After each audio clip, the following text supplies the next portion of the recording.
For more on this story, we're joined by Sambo. He's from the Private Security Industry Regulatory Authority. Jan, thanks very much for your time this morning. It's been days now of back and forth between the city and that private security company, PPA, that's accused of escorting people off the beach. What's your response as to how things have unfolded?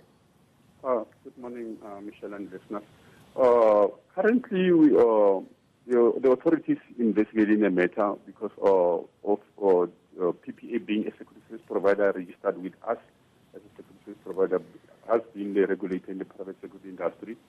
Michelle, currently what I may say is the authority is investigating the matter since it has been reported, and we're receiving numerous complaints via the media and also from our email addresses about members that experienced that incident on the 23rd.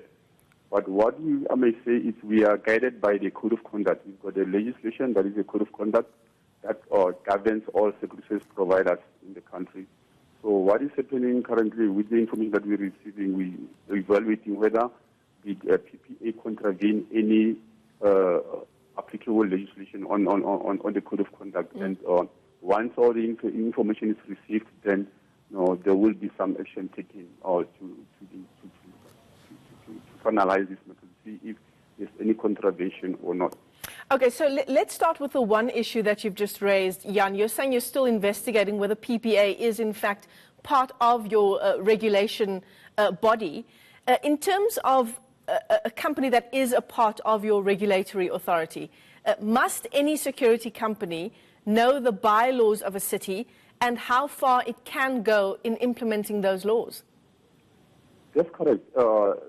The security companies, they are registered with us, and in terms of the registration, there is a legislation, like I indicated, that the Code of Conduct for security service providers, and it has different general obligations of a security service provider towards the organization, towards the state, and also towards the private and the public. So they need to act in terms of the Code of Conduct to make sure that whatever conduct they are doing in performing their day-to-day operations as security service providers, they don't transgress the Code of Conduct and any applicable legislation. Like, for example, in this case, maybe the constitution of the country, where it talks about the basic human rights that may be there, and also the Code of Conduct itself. It has a specific observation section where it generally indicates that the service provider should not threaten or harm the public or the national interest, and at all times when they're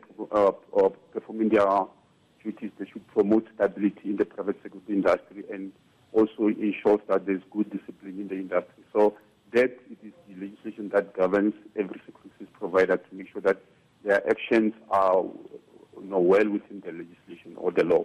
Yeah.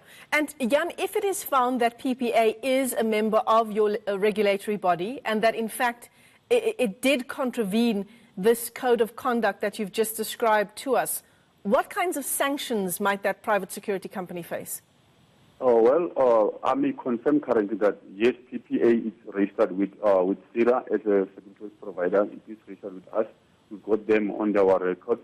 And once the investigation has been finalized and we got all the information or evidence from all the would-be, victims and complainants, then there will be a formal inspection and investigation done against the business. And once all the legal process has been followed, the service provider will be issued with a so-called a charge sheet where they will need to respond to the allegations that are made there. There will be a formal hearing where they may be represented by their legal attorneys. And the worst, depending on the circumstances, our Code of Conduct will also have the improper conduct regulation that deals with the penalties that may be imposed against any service provider who contravenes the legislation. And the penalties range from a warning to a fine, and the worst situation may be the withdrawal of the license of the business, that is the registration. And that doesn't only happen to a business, but also it happens to any officials of the business or security officers that may have been found to have been contravened the Code of Conduct in the course of the action of the performing the duties that they were doing. All right, so it is something that is taken very seriously. Thanks very much for your time. Jan Sambo is from the Private Security Industry Regulatory Authority. That's as we continue to track the story of that private security company, PPA, involved in the Clifton Beach row.